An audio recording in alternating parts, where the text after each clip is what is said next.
శ్లోకం 17 కథం విద్యామహం యోగిన్స్ త్వాం సదా పరిచింతయన్ కేషు కేషు చ భావేషు చింత్యోసి భగవన్మయా.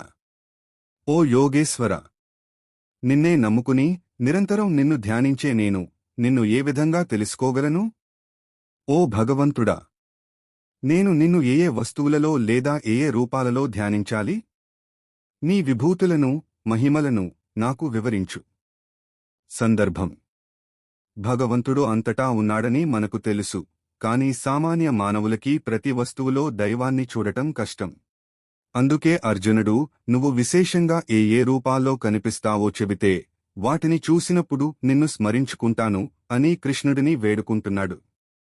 దీనికి సమాధానంగానే కృష్ణుడు అహమాత్మా గుడాకేశ అంటూ తన విభూతులను వివరించడం ప్రారంభిస్తాడు.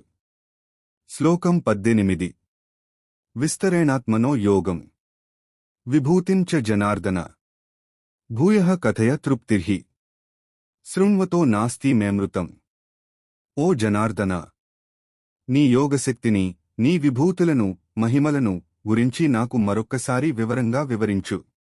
నీ ముఖతః వెలువడే అమృతం వంటి మాటలను వింటుంటే నాకు అస్సలు తృప్తి తీరడం లేదు.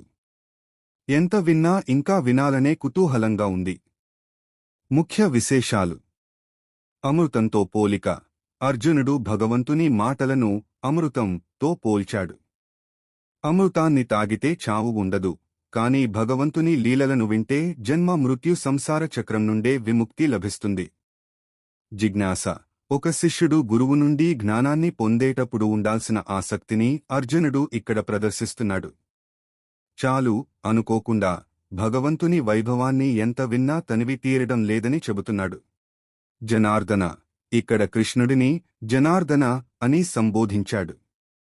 అంటే జనుల, భక్తుల అభ్యర్థనలను మన్నించి వారి అజ్ఞానాన్ని నశింపజేసేవాడని అర్థం.